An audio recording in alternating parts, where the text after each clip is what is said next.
Omarosa has to go. You're fired. In fact, Omarosa Manigault Newman was fired 3 times from The Apprentice, and this morning she is now out of her job at the White House. The official line, she resigned to pursue other opportunities. What the heck happened? Well, I'm sure General Kelly is saying that after this tumultuous, tense exchange twice with her last evening, the dual firing resignation happened last evening or yesterday, sometime in the evening. I'm still trying to pin that down. But what is known is that General Kelly has been tired of her antics. Even since Ryan's Priebus, no one has known what Omarosa's duties were. I was hearing things before about how Ryan's Priebus would say, look, you're operating outside of the scope of what I have set up here. And she said she would tell him, I don't have to listen to you. And a lot of speculation about you leaving the White House. So let's get straight to it. What happened? I resigned, and I didn't do that in the residence as being reported. John Kelly and I sat down in the Situation Room, which is a very secure, very quiet room in the White House. And we had a very candid conversation. And I wanted to make the 1-year mark. That was one of the goals that I set out to. And then get back to my life. Now here she's making $180,000 of taxpayers' money, and no one knew what she was doing. Quite a story to tell. As the only African-American woman in this White House, as a senior staff and assistant to the president. But what we do know that when General Kelly came in, he was very upset.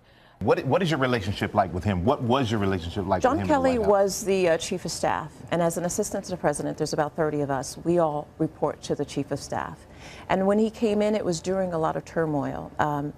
And I stand out. I'm the only African-American woman who sits at the table with those 30 assistants to the president.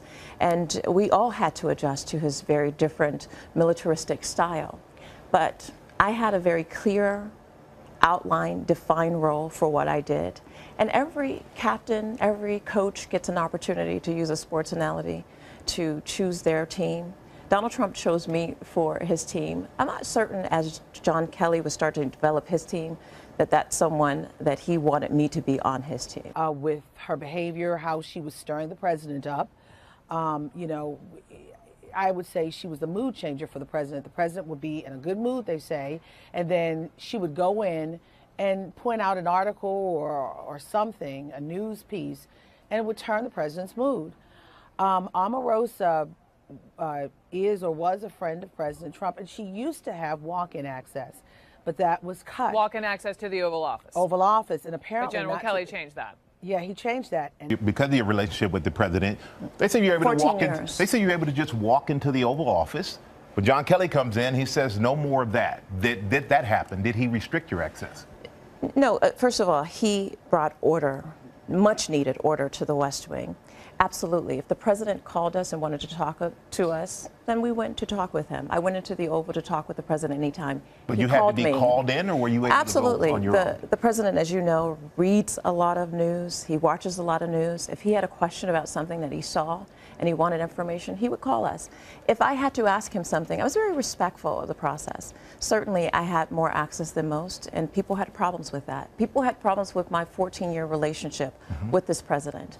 But I've always been loyal to him, straightforward, and I've provided him with the support that he's needed throughout this year in the White House. That really bothered her. But General Kelly was very upset with a multiplicity of things. It's not just one thing, I'm told, because when I got the word early this morning, I mean, my text messages were coming at me left and right this morning, as I woke up. And one person, one Republican, high-ranking Republican, who text messaged me said that he got word from someone in the White House who said mission accomplished. So mission accomplished? Yes. So the issue is, it's not just Omarosa making General Kelly upset. It's the whole scope. She does not have. She did not have warm feelings with everyone there. From day one, she was a loyal defender. Every critic, every detractor will have to bow down to President Trump. The reality TV star everyone loved to hate, bringing her fire to the campaign. Excuse me, I'm in the middle of an interview. Seriously, you're really loud. Thank you. And then to the West Wing, as one of the most high-profile African-American staffers in the administration. There are people who stop talking to me. So can we be specific? I mean, when you talk about General Kelly was fed up with her antics, what was she doing? What was she saying that was so upsetting to him? She would cause problems within the White House. You know, no one knew what she was doing. She would leave, and it's just a whole different thing. And then also this wedding issue. You're going to bring your bridal party into the White House. So she was getting married, and she wanted to. What did she want to have her wedding initially at the White House? I don't know what she wanted to do, but I know that she brought her bridal party in to take pictures, and that's not. Even though you work there's certain protocols that are in place, and it trivialized the White House. Her lavish wedding. Sources say Manigault Newman even showed up to the White House wearing her dress, a party van full of guests with her, for an unannounced photo shoot. But as for what she did every day as Director of Communications for the Office of Public Liaison, many staffers say it is a complete mystery. You know, and then I understand during the back and forth last evening, you know, when they were working out the negotiation or what have you for her to resign and leave January 20th, you know, she was upset. It did not sit well with her. She was saying things like, I helped elect Donald Trump. And she said, I brought the black vote. And General Kelly said, no, you did not. It's not there. I brought the black vote. I brought the black vote. That's what she said. Yeah. And so whatever happened, they were back and forth. There were so many different things. I mean, I'm reporting on it. I've already put out a story on it. And I've talked about it already. But there was a back and forth. I mean, he cited things about how she doesn't get along with the new head of the HBCU initiative. It's just so many different things. You know, I like to hear all of these interesting tales, but I have to tell you that they're 100% false. And one of the things that I'd ask of those people who are making those assertions, since they assert that I did it so publicly, is where are the pictures or videos? If I had confronted John Kelly, who is a very formidable person, it would garner enough attention for anyone in the room to at least take a picture or a video or something. The assertion that I would do that in front of 600 guests at a Christmas party, and no one has reported that except for one individual who has a personal vendetta against me. And so I have to tell you, completely false, unverified reporting. And John Kelly and I had a very straightforward discussion about concerns that I had, issues that I raised, and as a result, I resigned, and it will be taking place January the 20th when I leave this very interesting administration. And then, you know, that portion of the fight ended, but it didn't sit well with Omarosa. Not only that, not only did Omarosa get fired, but her assistant was fired. You're saying that all these reports are coming from one person, but you one speak person. No, let's be clear. Only one person. Only one person. No one else has reported what she's reporting, and this is the one person who has attacked me for the last year. And so you know that this is personal. So then after that, you know, General Kelly left, but it did not sit well with her. She decides to move on and try to, oh, excuse me, before I go there, she even said to General Kelly, does the president know? He said, yes, he signed off on it. And she said, well, I want to call Donald. And he said, this is not like going to the principal's office. It's done. It didn't sit well with her when they finished that exchange. She decides, from my sources, to go to the White House, to the residence, go to the residence of the White House, where, again, she does not have walk-in privileges anymore. General Kelly was called, and she continued to try to go in from what I'm hearing. And General Kelly was called, and he came over, and he told the Secret Service to get her out of here. So when this did happen, did you try to enter the residence, and did that happen? Were the you White denied? House is the White House is the most secure place in the world. It is ridiculous to assert that anyone would be able to violate the security parameters that is outlined in the most secure building in the world. Not only is it ridiculous, but it is also absurd. And I would hope that people would recognize that there is a very good security infrastructure around this president. I wouldn't want anyone, nonetheless myself, to be able to run around or cause a disruption because it is secure for that reason. He is truly the President of the United States and should be afforded that respect, and I've always been respectful. So Wow. I don't know if she's going to live out her days at the White House until January 20th. But, I mean, if you're escorted off campus, you're vulgar, you're screaming and things of that nature. Not only that. Not a good thing. Right. You say you resigned. So when you resigned, there are reports that you were escorted off the grounds.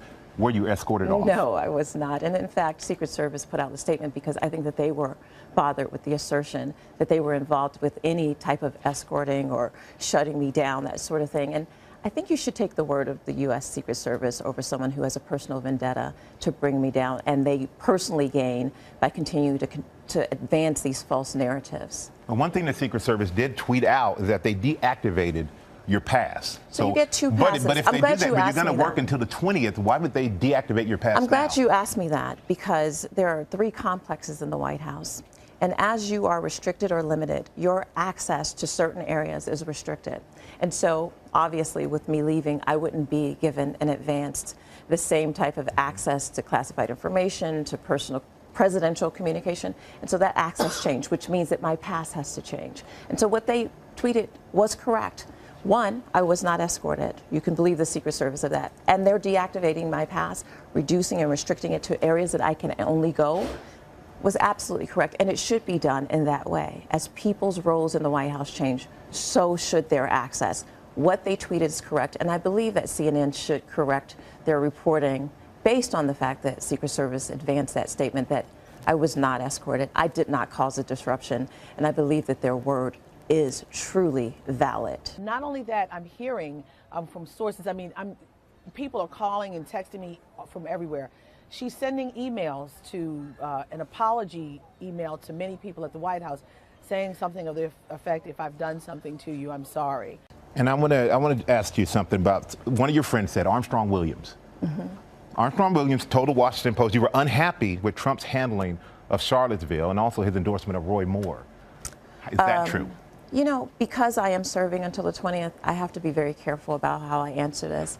But there were a lot of things that I observed during the last year that I was very unhappy with, that I was very uncomfortable with, things that I observed, that I heard, that I listened to. I can expand upon it because I have to still go back and work with these individuals. But when I have a chance to tell my story, Michael, quite a story to tell. As the only African-American woman in this White House, as a senior staff and assistant to the president, I have seen things that have made me uncomfortable, that have upset me, that have affected me deeply and emotionally, that has affected my community and my people. And when I can tell my story, it is a profound story that I know the world will want to hear. But when you were in the White House to bring together, everyone, unify this country, that's what President Trump ran under, the premise of unifying the country, bringing, in his words, blacks and whites together. Do you think he's done that effectively? Do you think that the job that you were put there to do was effective as well? Well, let me give you some perspective. This isn't my first time in the White House.